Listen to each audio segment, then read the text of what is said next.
waxay igu dhaliyay inaan photographer noqdo waxaan u arkay inuu yahay door muhiim ah oo aan buuxin karo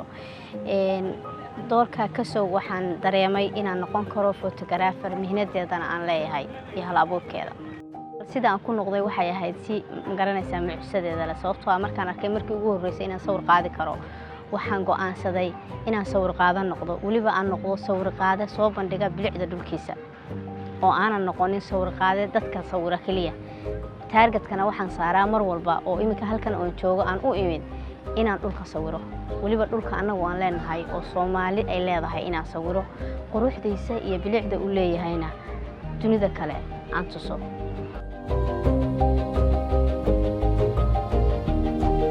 barbaan hayo caqabado badan baan la kulmaa marka hadda aan wiil iyo anigu aan sawir qaado wadanahay caqabada uu san wiil kula kulmin baan anigu la kulmaa waxaan la kulmaa bahdil baan la kulmaa in la yidhaahdo gabar baa tahay maxaa waxaan u qabanaysaa maxaa macnaha adiga bahdil baan la kulmaa macnaha layga bahdilo shaqadii aniga aan hayay mararka qaarkood waxaan la kulmaa baqdin baan la kulmaa mararka qaarkood markaan imika hadda markaan qaadayo deegaanka aan soconayo keligay baa hadda socdo muqdisho hadda keligay baa imid gabar maadaama ahay waa dareemi kartaa inaan baqayo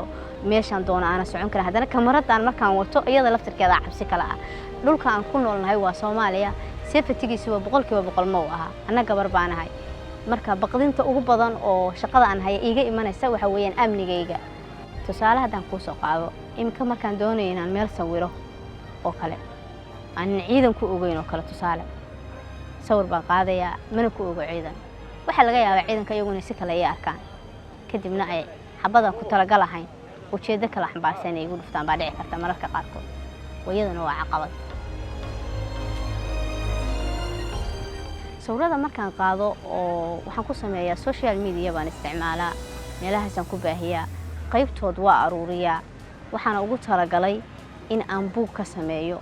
si uu ugu noqdo ilmaha dhan yarka ah ee dhalanaya dalbarasho maadaama ilmihii uunan halkan iman karinin oo laga yaabo inuu Puntland ku nool yahay laga yaabo inuu cirifka waqooyi ku nool yahay laga yaabo inuu jigjigo kale ku nool yahay uusan xamar oo kale iman karin Kismaayo kale iman karin laakiin anigu aan fursad buuxin karo oo intaan sawir soo qaado oo aan buug ka sameeyo kadibna madbacadaha la dhigo ilmihiina ay dalbarasho u noqdaan ujeedada ugu weyn oo aan sawirada u qaaday aan targetkana u saaray deegaankana aan u sawiraana waa taas